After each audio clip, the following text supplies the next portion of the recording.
Allegory of a cave. In these northern climes, we have caves, too. The watering hole, the pub, the local, the tavern, which rhymes. Here they have been from childhood, legs and necks chained, prevented from turning round their heads. My first stop after birth, returning from the hospital, was the local tavern, Tilly's, where Tilly, who I would know as Uncle Bob, welcomed me into the world. Imagine the child bathed in the orange light of hanging lamps. Like stacked Knox blocks, glittered amber and orange. It's a lovely scene. Don't insert your own discomfort. The bar is warm, filled with congratulations and backslaps. My mother waits in the car. A family of views. Reality is somehow relative to something else, something seductive. Our understanding and interpretation of alien cultures sounds better in the abstract.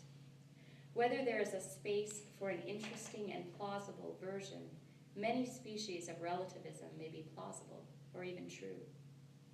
To pull a swizzle stick. 1. Wear wool, cotton, or some combination mittens. Acrylic won't pull. Do you guys know what pulling a swizzle stick is? No? It's the old bar stirrers, the thick ones, and it was a sport. It's like a winter sport in Wisconsin, it used to be. And you heat them up, and you pull them out, and whoever gets the longest one wins the swizzle stick pulling championship for that year. So you have to wear wool or cotton. 2, grasp end of swizzle stick gently in your teeth. 3, work slowly, warming the stick with the hand's frictions. You've got your mittened hand and you're warming the stick. Learn patience and attention to detail. Pull gently. Too much force ruins the effort. My mother was swizzle stick champion during Winterfest 1986. She knew the value of slow heat, the meticulous pull, stretching but not breaking into furls of angel hair plastic, splintered by too quick hands and overeager ego. Like ourselves, I replied, their own shadows, or the shadows of one another, which the fire throws on the opposite wall of the cave. Delineated on maps, soybeans, corn, migrant-picked peppers. For my father, waiting room, office, secretary's desk. What could he know of kitchen, bath, children's bedrooms, returning long after the last winter's light, leaving early for work? And how could my mother know the freedom from family, men without families, news, stock reports, shaking dice for each round? True, he said. How could they see anything but the shadows if they were never allowed to move their heads? And if the objects which are being carried in like manner, they would only see the shadows. A cave is a womb, a tomb, a goal. Ask Dorcas Hoare. Our seeing is always imperfect. Our education, the undoing of that imperfect seeing. In high school, we plotted escape. We're both back today at the same bar.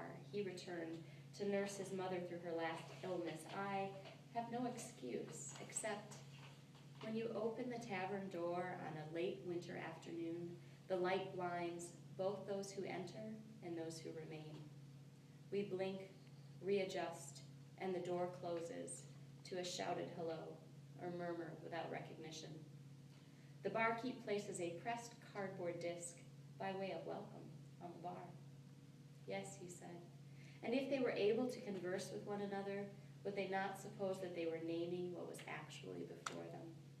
Tapper, white one, Gibson with sweet onion juice, old-fashioned press, olive or fruit garnish.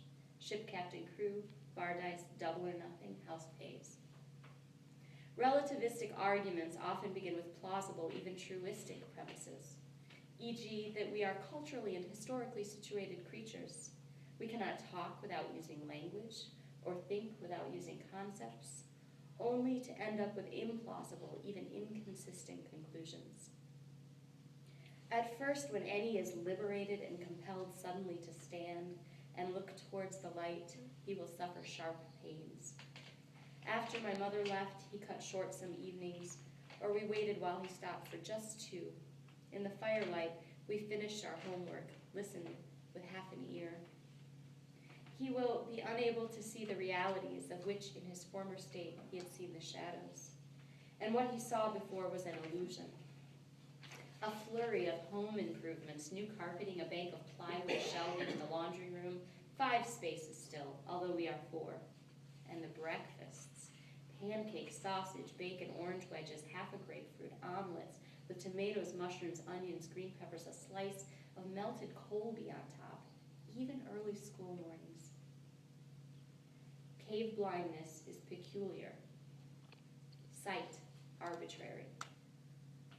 After having been shuttled up into the light, then back down, he will not see the lie of others' feet, soot black and curled inward, the dip of the ceiling where he must duck his head, the uneven floor scattered with makeshift tools and amusements, the utter darkness that gives way to gray half-light, enough to see even the eyes of rats. He will see clearly.